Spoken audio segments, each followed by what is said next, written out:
بسم اللہ الرحمن الرحیم۔ السلام علیکم میرے پیارے دوستو، میں ہوں ڈاکٹر ناصر۔ آپ یہ میرا یوٹیوب چینل دیکھ رہے ہیں زیڈ آر ناصر۔ میں اپنے تمام دیکھنے والوں کو خوش آمدید کہتا ہوں۔ جو دوست میرے چینل پہ نئے ہیں وہ اس چینل کو کائنڈلی سبسکرائب کر لیں، ساتھ لگی بیل کو بھی پریس کر لیں تاکہ ہر نئی آنے والی ویڈیو آپ تک فوراً پہنچ سکے اور اس ویڈیو کو آپ دیکھ کر اپنی معلومات میں اضافہ کر سکیں۔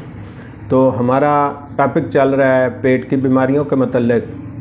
پیچس کیوں لگتے ہیں، قبض کیوں ہوتی ہے، ناف کیوں ٹلتی ہے، بواسیر کیا ہے، بواسیر کیوں ہوتی ہے۔ تو اس پہ آج میں جو بات کر رہا ہوں وہ ہے ناف کے متعلق کہ ناف کیوں ٹل جاتی ہے یا ناف ہے کیا، یہ کیسے ہوتی ہے، اس سے تکلیف جو ہوتی ہے وہ کیا کیا ہوتی ہے۔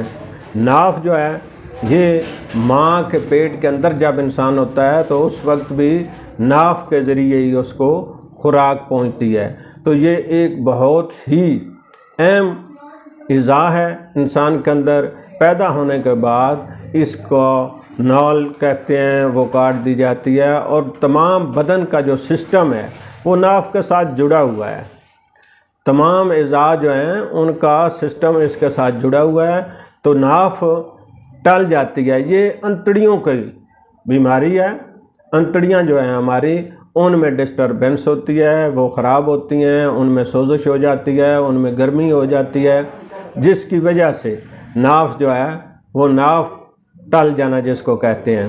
تو عام طور پہ یہ گرمی کی وجہ سے ٹل جاتی ہے، خاص کر گرمیوں کے موسم میں، لیکن وہ عارضی ناف ٹل جاتی ہے۔ بعض لوگ اس کو ملا کر، یعنی کچھ ایسے ٹوٹکے ہوتے ہیں لوگوں کے جو دیسی جس کو آپ کہہ سکتے ہیں، وہ اس کو ملتے ہیں تو وہ ٹھیک ہو جاتی ہے۔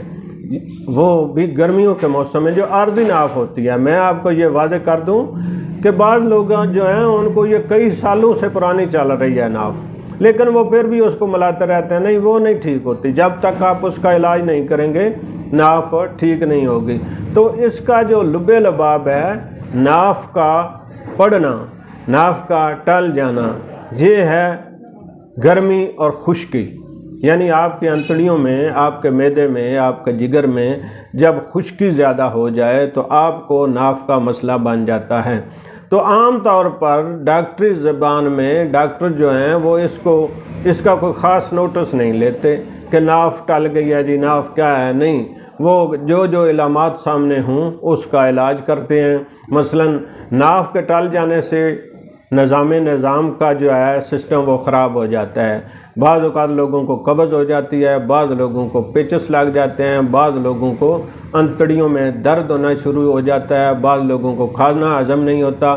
اس کی علامات جو ہیں وہ میں آپ کو بتا رہا ہوں کہ جو ناف ٹل جائے اس میں آپ کو بھوک کم لگے گی، آپ کو قبض بھی ہو سکتی ہے، آپ کو پیچس بھی لگ سکتے ہیں، انتڑیوں کے اندر سوزش ہو جاتی ہے، انتڑیوں کا تمام نظام جو ہے وہ ڈسٹرب ہو جاتا ہے۔ بعض اوقات اتنے زیادہ پیچس لگ جاتے ہیں جس کو آپ ڈائریا کی طرح بار بار پیچس کی حاجت ہوتی ہے، بار بار پیچس کی حاجت ہوتی ہے، جس سے پانی کی بھی کمی ہو سکتی ہے۔ تو ناف جو ہے یہ بہت بڑا ایک ایشو ہے ہمارے جسم کے اندر، اس کو معمولی نہ سمجھیں۔ تو اس وقت جو پاکستان میں خاص کر مجھے جس بات کا علم ہے، یہ تقریباً 80% لوگوں کو ناف کا مسئلہ ہے، جس کا کسی کو علم نہیں ہو رہا، کوئی اس کا علاج نہیں کر پا رہے۔ بعض لوگوں کو بس پیٹ خراب ہے تو وہ میڈیسن معدے کی لیتے رہتے ہیں، جبکہ انتڑیاں آپ کی خراب ہیں۔ ٹھیک ہے، انتڑیوں کی وجہ سے معدہ خراب ہے۔ میں نے جو کیس دیکھے ہیں 50% لوگ، بلکہ 70% لوگ ایسے ہیں جن کو انتڑیوں کا مسئلہ ہے، جس کی وجہ سے ان کو ناف کا مسئلہ ہے، لیکن ان کا علاج جو ہے وہ معدے کا ہو رہا ہے، ان کے جگر کا علاج ہو رہا ہے کہ اس کو گیس بنتی ہے، گیس کی دوائی دی جا رہی ہے، کھانا ہضم نہیں ہو رہا، یعنی ان کا ٹوٹل علاج جو ہے وہ معدے کا ہو رہا ہے۔ اور آپ کوئی بھی علاج دیسی کر لیں، ہومیوپیتھک کر لیں یا انگریزی کر لیں، جب تک آپ انتڑیوں کا علاج نہیں ہوگا، آپ کا